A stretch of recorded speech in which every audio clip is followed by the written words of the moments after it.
Yo, what's going on, guys? Snoozman coming back at you guys with another YouTube video. And today we're actually going to be talking about how to re-sign your players here in Madden 21. And there's really two things and key things that you're going to be centralized to look at and work around here, and that's cap space and salaries.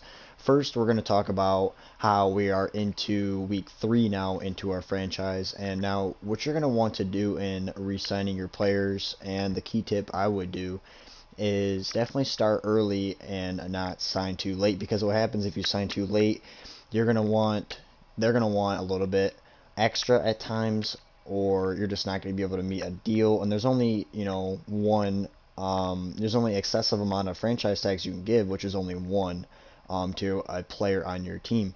So what's going to happen is that player is going to test out free agency. You're not going to be able to nab them up. So right here, right away, we're going to start early and try to get these guys to work at the deal that they're at, so they're not too stingy. Or you can even minimize the deal a little bit that we're talking about. Or we can simply try to negotiate the process throughout the weeks, up and coming weeks throughout the season. But now we're going to be heading into salaries, and this is one of the most underrated things and misconceptions that everybody misses within the game. And salaries is actually one of the biggest things that I want to talk about. Now, in terms of cap space, it'll be flipped into.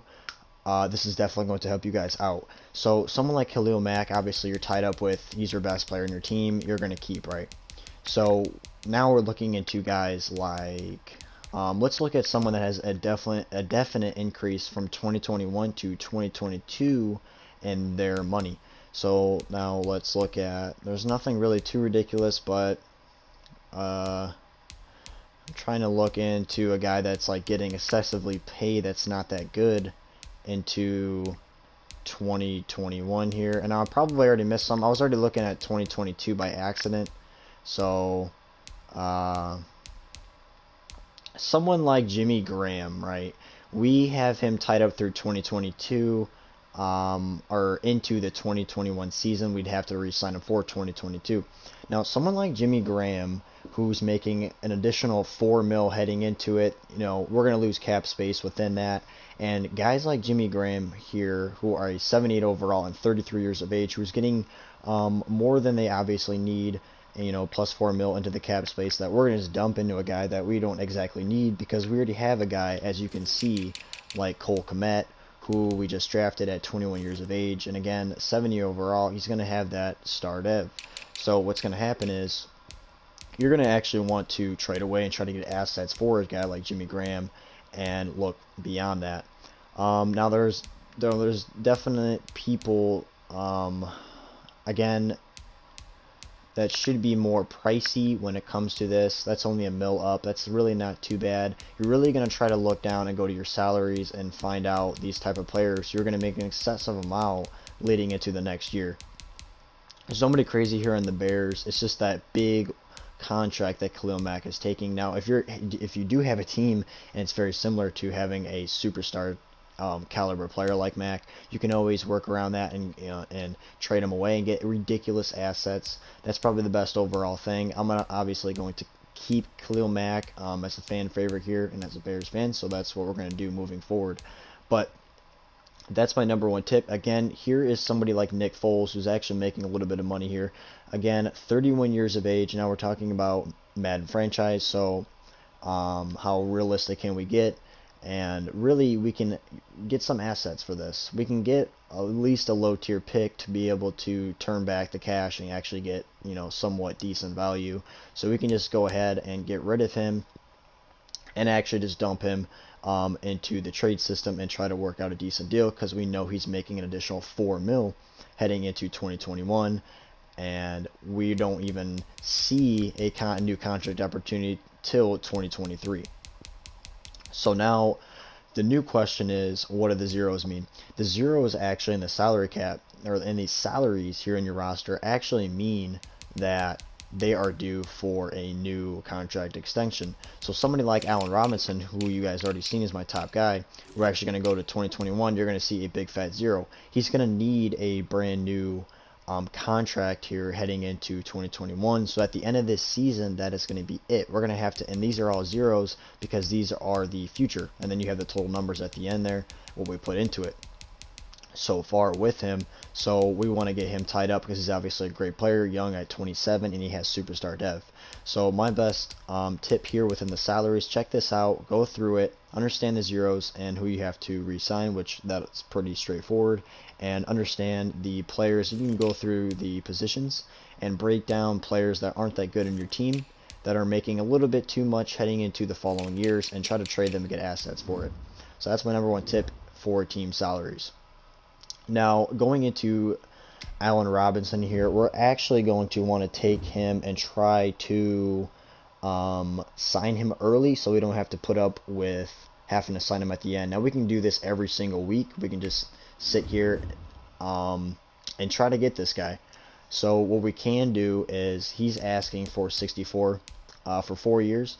What typically the data system is, if you put 0.1, they're usually going to be really high at a success rate of getting that player. So what we're actually going to do is we're going to actually try to do that for 64.1 and see if he accepts. Now it's 0.1 over, that should be a fair enough deal, and see if he does that for 4 years.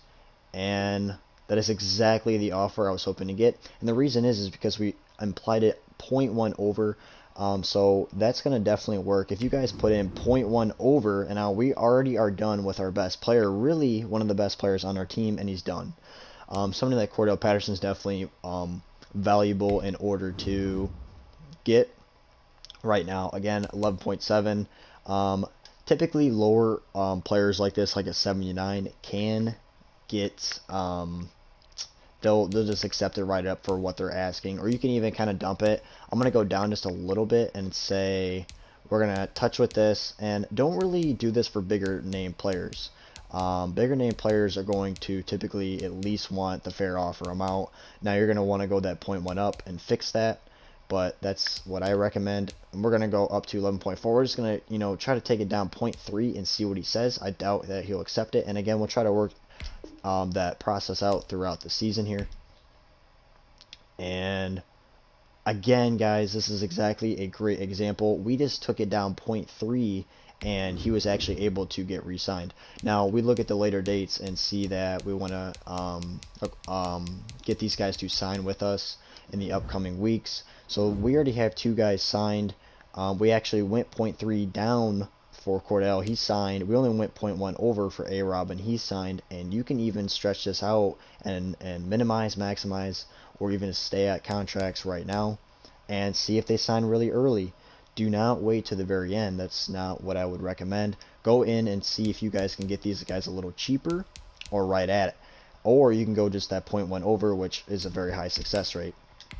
So we'll just kind of advance into these upcoming weeks here, and I'll show you guys a little bit more. Hopefully we can get all these guys signed. So we have now Tayshaun Gibson. Again, we want to sign him as an in-the-box safety breed to go in at that strong safety next to Eddie Jackson.